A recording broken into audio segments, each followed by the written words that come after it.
Hello, good evening. आज हम कक्षा 10 की साइंस में ये टॉपिक है लेंस, और इससे संबंधित एक टॉपिक ये भी है प्रिज्म। ठीक है, तो लेंस के बारे में हम बात कर लेते हैं। देखो, जो भी हमारे सिलेबस में है, ठीक है, वो है गोलीय तलों पर। अगर लेंस की बात करें तो समतल लेंस भी होता है ना। तो समतल भी क्या है, अगर कोई समतल शीशा है तो वो एक प्रकार का लेंस है। ठीक है, हमारे पास गोलीय है तो हम जानते हैं कि लेंस जो होते हैं वो सिर्फ और सिर्फ दो प्रकार के होंगे। ठीक है, इसमें से पहले को हम बोलते हैं उत्तल लेंस और दूसरे को हम बोलेंगे अवतल लेंस।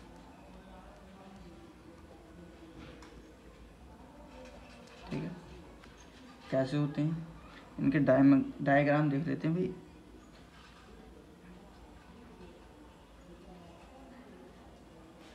ठीक है, ये इसकी विड्थ हो जाएगी, ये इसका फोकस। ठीक है, जरूरी नहीं कि ये फोकस आप दिखाओ, ठीक है, कोई नहीं। फिर बात करते हैं अवतल लेंस की। ठीक है, आप ये चीज़ दिखाना चाहें तो दिखा सकते हैं, कोई बात नहीं। इनका प्रकाशिक केंद्र होता है, ये प्रकाशिक बिंदु, इस चीज़ का प्रकाशिक बिंदु ये होगा। इसे ज़्यादातर सी या ओ के नाम से दिखा देते हैं। ठीक है, अब बात करते हैं ये उत्तल लेंस है या अवतल लेंस है। ठीक है, अगर इसकी परिभाषा लिखेंगे तो उसमें क्या लिखेंगे कि वह लेंस जो किनारों पर पतला,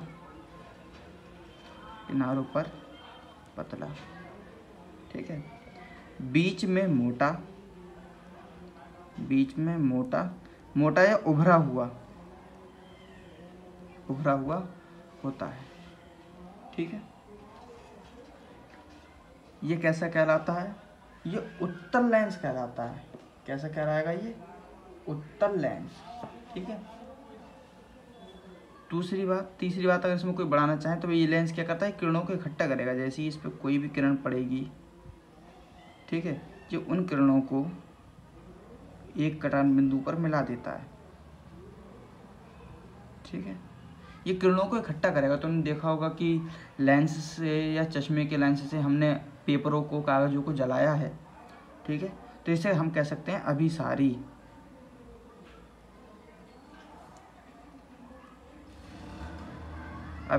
हो गया, या अभिसारी भी लिखा हुआ होता है काफ़ी जगह, अभिसारी लेंस भी कहते हैं। ठीक है, इसकी परिभाषा लिखेंगे तो क्या लिखेंगे?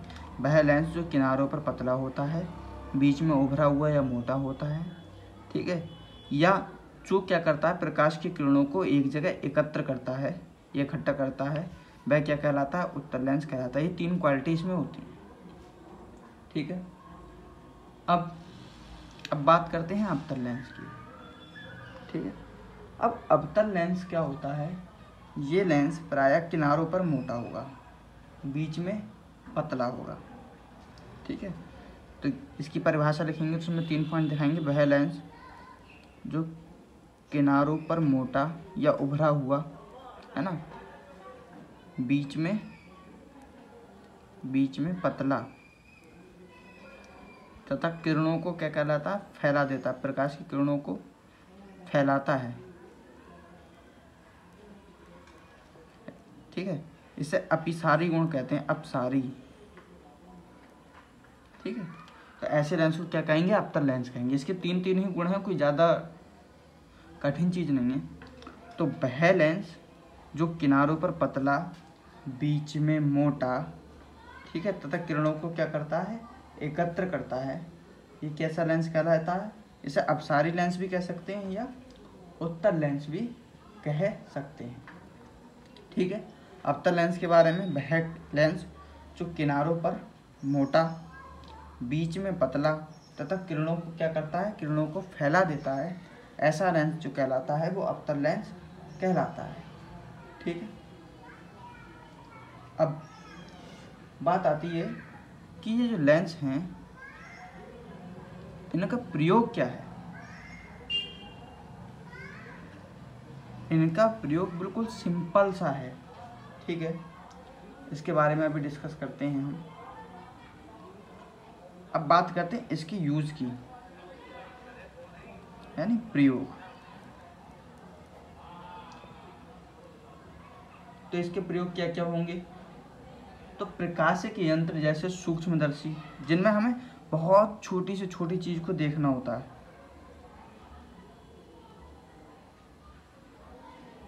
सूक्ष्मदर्शी, ठीक है, या दूरदर्शी, इनमें खूब प्रयोग होगा। ये प्रकाशिक यंत्र मतलब छोटी चीज को देखना हो, या मान लो चांद वांद को देखना हो कहीं, इनकी चीज होता है नहीं। या कैमरे में, फोन के कैमरे में, इन सबों में इनका यूज होता है। और कहाँ इनका यूज हो सकता है? ठीक है, इधर लिख दे रहा हूँ।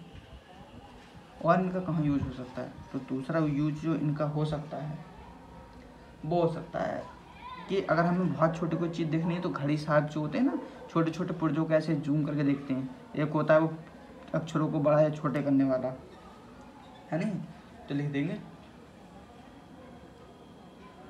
डॉक्टर या घड़ी साज, घड़ी संभालने वाले होते हैं उनके लिए के यंत्रों में,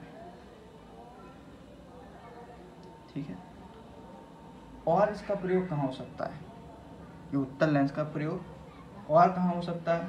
तो इसका सबसे अच्छा है दूरदृष्टि दोष। इसके बारे में हम डिस्कस करेंगे आगे चलकर, दूरदृष्टि दोष के निवारण, ठीक है। दूरदृष्टि दोष होता क्या है? तो दूरदृष्टि दोष एक ऐसा दोष होता है जिसमें व्यक्ति को दूर का स्पष्ट दिखाई देगा लेकिन निकट का दिखाई नहीं देता है, ठीक है। तो दूर का तो स्पष्ट दिखाई देगा लेकिन निकट का दिखाई नहीं देता है, ऐसा दोष जो होता है दूरदृष्टि दोष कहलाता है। और इस दोष के निवारण के लिए चश्मे में लगाया जाता है उत्तल लेंस, ठीक है। अब अवतल लेंस का प्रयोग, इसका प्रयोग जो है बहुत ही यूनिक है, बस एक ही है। अगर देखा जाए, ढंग से देखा जाए तो एक ही है, ये हो जाएगा निकट दृष्टि दोष में।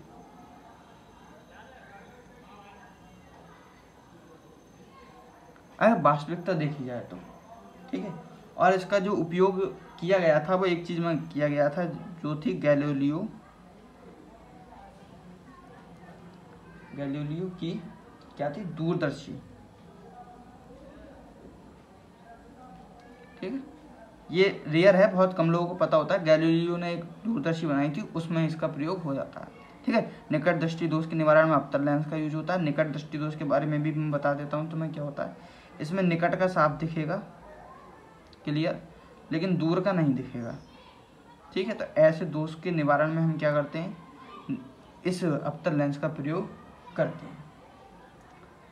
अब बात की जाती है कि फिर से वही फोकस दूरी किसकी प्लस है, किसकी माइनस है, ठीक है।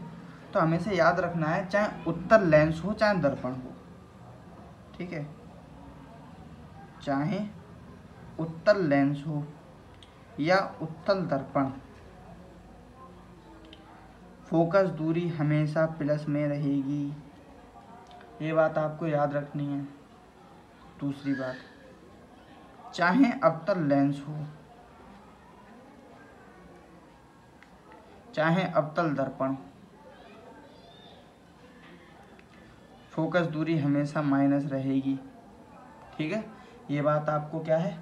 याद रखनी है, ठीक है। जरूरी भी है याद रखना, अगर हमें नहीं पता होगी तो हमें कुछ पता नहीं चले जाएगा, ठीक है।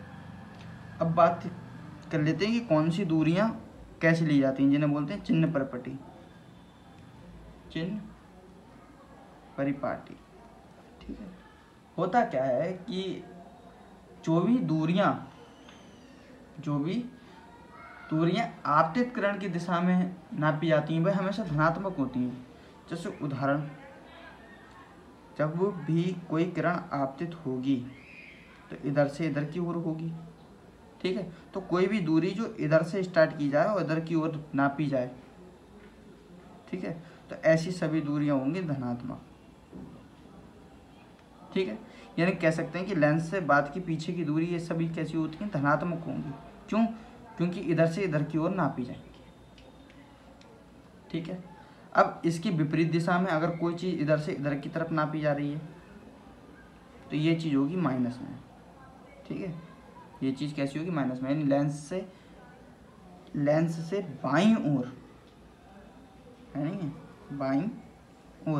बाईं ओर सारी ऋणात्मक अगर नापी जाए और इधर की ओर नापी जाए यानी कि दाईं ओर, तो ये कहलाएंगे धनात्मक।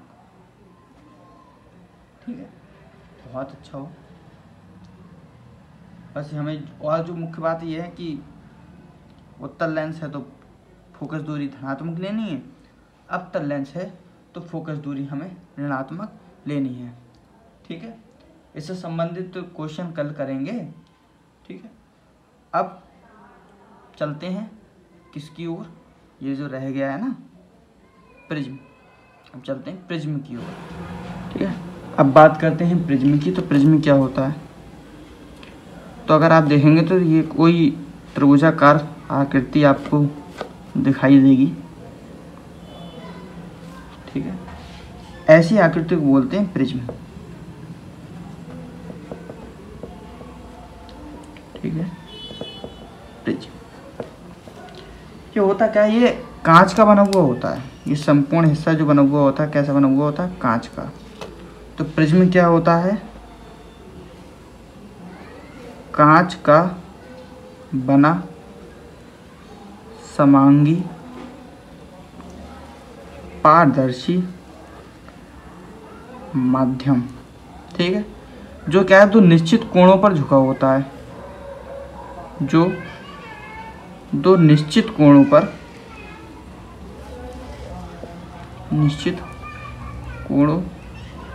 बना होता है। ठीक है, प्रिज्म क्या है, प्रिज्म एक पारदर्शी माध्यम है जो दो निश्चित कोण पर बना होता है। ठीक है, अब प्रिज्म की और क्या खास बात हो सकती है, देखो प्रिज्म जो होता है वो कई कामों में आता है। ठीक है, और प्रिज्म कई कामों में आता है। ये जो वर्ण विक्षेपण की घटना होती है, जो जिसे आप देखते हो कि जो 7 रंगों में प्रकाश की किरण टूट जाती है, ठीक है, तो उसे कहते हैं प्रिज्म द्वारा प्रकाश का वर्ण विक्षेपण। ठीक है, अब बात कर लेते हैं कि ये वर्ण विक्षेपण भी क्या है। ठीक है, दूसरी बात, इसका एक सूत्र होता है प्रिज्म के पदार्थ का अपवर्तनांक, जिसे हम कहते हैं अपवर्तनांक n। ठीक है, इसका जो सूत्र होता है वो होता है sine a plus delta m upon sine a/2। ठीक है, ये हमें याद रखना पड़ेगा। हमें समझा देता हूँ कि ये सूत्र है क्या, ये a क्या है, डेल्टा m क्या है। तो a तो जो है वो एंगल है इनके कोणों का, जिस कोणों पर ये प्रिज्म बना है। ठीक है, डेल्टा m क्या है, तो डेल्टा m जो है वो है इस कांच द्वारा विचलन कोण,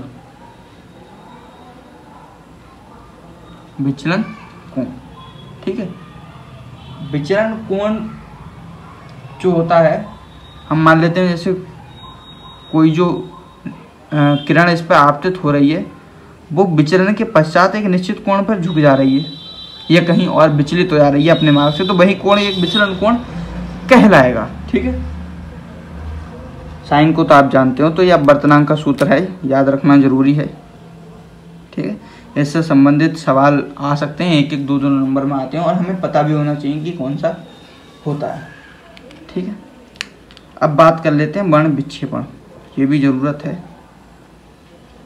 ठीक है, याद रखना है कि प्रिज्म सदैव कांच का बना हुआ होता है। समांगी का मतलब जो होता है कि ये जो कांच का बना होगा तो इसके आगे कोई भी अंदर धूल का कण या फिर कोई भी गैस का कण या वायु का कण बचना नहीं चाहिए। ठीक, बिल्कुल समान पारदर्शी मतलब होता है एकदम साफ, जैसे एक शुद्ध पानी में किसी भी चीज़ की तली नज़र आ जाती है जिस बर्तन में भी बह रहा होता है वैसा। ठीक है, ठीक है। अब वर्ण विक्षेपण क्या होता है, वर्ण विक्षेपण की घटना को भी समझ लेते हैं। ठीक है, हमने ये एक प्रिज्म बना दिया। वर्ण विक्षेपण होता क्या है कि जब भी कोई श्वेत प्रकाश की किरण, ठीक है, श्वेत प्रकाश की किरण का मतलब आप समझ रहे हैं, मतलब सूरज की कोई किरण है, श्वेत प्रकाश की किरण वो कहलाती है। ठीक है, जब भी वो किसी ऐसे पारदर्शी माध्यम से गुजरती है जैसे कि प्रिज्म, तो वह अपने अवयव रंगों में टूट जाती है। अवयव रंगों का मतलब होता है जिनसे मिलकर वह बनी है। तो ठीक है, सामान्यतः सूर्य का जो प्रकाश होता है वो 7 किरणों से मिलकर बना होता है। ठीक है, तो 7 किरणें इसमें से हम इसे दिखा देते हैं। ठीक है, ये पहली, दूसरी, तीसरी, चौथी, 5वीं, 6ठी और ये 7वीं। ठीक है, इन्हें अब कर देते हैं। और पहली, दूसरी, तीसरी, चौथी, 5वीं, 6ठी, 7वीं। ठीक है, ध्यान रखेंगे विचरण कोण इस यहाँ से स्टार्ट हो जाता है। ठीक, तो हमें इन्हें याद रखने के लिए एक निश्चित क्रम की जरूरत होती है। वैसे तो याद नहीं रख पाएगा, तो इसे याद रखने के लिए कर देते हैं बिब ग्योर, BIB। ठीक है, अब क्या लिखेंगे, ग्योर यानी कि GYOR। ये याद रखना है, BIB GYOR। ठीक है, हिंदी में याद रखोगे तो थोड़ा कन्फ्यूजन होता है, तो कन्फ्यूजन दूर करने के लिए सिर्फ इंग्लिश में याद रखें तो ज़्यादा बेहतर है। ठीक है, जिसमें पहले B का मतलब होता है इंग्लिश में, इसे बोलते हैं बायोलेट। बायोलेट साफ साफ मतलब है बैंगनी, सबको समझ में आ रहा है। I का मतलब होता है इंडिगो। ठीक है, आसमानी भी बोल सकते हैं इसे। B का मतलब होता है ब्लू यानी कि नीला। G का ग्रीन, Y का येलो, इस O का है ऑरेंज और इस R का है रेड। ठीक है, मैं यहाँ पे लिख देता हूँ। अगर हिंदी में इस बात करें तो कौन सा रंग किस कलर का होता है, तो इसे बोलेंगे बैगनी, अगर आप हिंदी में याद करना चाहिए। ठीक है, इंडिगो को बोलेंगे जामुनी। जामुनी बोल सकते हैं या आसमानी भी बोल सकते हैं, इसे तो आप जानती हैं। नीला, ग्रीन हो गया हरा, वाई हो गया पीला, ये ऑरेंज को नारंगी बोल सकते हैं, खाने की चीज़ नहीं है, बस ये याद रखना है। इसका मतलब हो गया रेड यानी कि लाल। ठीक है, अब बात करते हैं कि वर्ण विक्षेपणों को थोड़ा थ्योरेटिकल कैसे लिखेंगे। तो थ्योरेटिकल लिखने के लिखेंगे कि जब कोई प्रकाश की किरण, जब कोई श्वेत प्रकाश की किरण, श्वेत प्रकाश की किरण, ठीक है, किस पर आपतित होती है, प्रिज्म पर आपतित होती है ना। ये यहाँ से इधर को जा रही है और ये सब बाहर निकल रही है। ठीक है, प्रिज्म पर आपतित होती है। ठीक है, तब वह किस में टूटेगी, जो जिन अवयवों से वो मिलकर किरण बनी होगी, तब वह अपने अवयव रंगों में टूट जाती है। अवयव रंगों में टूट जाती है या बिखर जाती है, टूट जाना ज़्यादा बेहतर लगता है, टूट जाती है। ठीक है, ये क्रम कैसा होता है, ये क्रम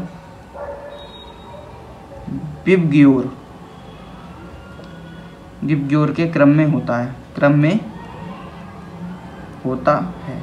ठीक है, अगर आप लिखना चाहें तो पूरे नाम इनके लिख सकते हैं। ठीक है, violet, indigo, blue, green, yellow, orange, red. ठीक है, होता है। अब बात करते हैं कि जो किसकी तरंग दैर्घ्य कितनी होती है इन रंगों की, तो ये भी जानना हमें बहुत ज़रूरी होता है। ठीक है, अब तरंग दैर्घ्य ज्ञात करने का सबसे अच्छा तरीका है जिसका विचलन जितना कम, जिसका विचलन जो अपने मार्ग से सबसे कम विचलित होगी उसकी तरंग दैर्घ्य सबसे ज़्यादा होगी। ठीक है, तो हम देखेंगे भाई इसे सीधा जाना था लेकिन ये तो बहुत ही ज़्यादा मुड़ गई। सबसे कम जो अपने मार्ग से मुड़ी है वो मुड़ी है ऊपर वाली, यानी कि रेड, है नहीं। तो हम ये नोटिस कर लेते हैं भाई, ये रेड कलर का जो होता है तरंग दैर्घ्य सबसे ज़्यादा होती है। कितनी होती है? तो इसकी होती है 7800 एंगस्ट्रॉम से 6400 एंगस्ट्रॉम तक।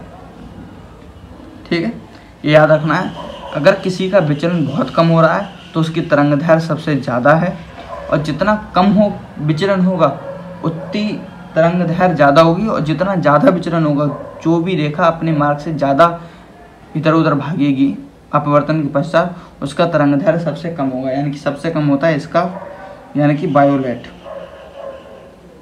ठीक है, इसकी तरंग दैर्घ्य कितनी होती है? इसकी होती है 4300 से 4000 एंगस्ट्रॉम तक। ठीक है, मैं जानता हूँ राइटिंग थोड़ा घिचपिच हो गया क्योंकि समय की थोड़ी क्या था, अभाव था समय का। ठीक है, ये ज़रूरी था। इससे संबंधित क्वेश्चन हम आगे वीडियो में करेंगे। Thank you. तब तक चैनल को सब्सक्राइब करें और मुझे सपोर्ट करें।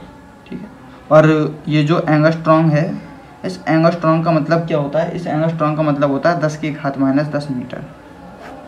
ठीक है, यानी कि ये 1 मीटर में आप कितना भाग लगाएंगे? 10 जीरो, 1 2 3 4 5 6 7 8 9 10, इकाई, दहाई, सैकड़ा, हज़ार, 10,000, लाख, 10 लाख, करोड़, 10 करोड़, अरब, 10 अरब, यानी कि 10 अरबवां भाग होता है। ठीक है, 1 एंगस्ट्रॉम, यानी कि बहुत ही कम दूरी हो गई। ठीक है, थैंक यू। मिलते हैं नेक्स्ट वीडियो में।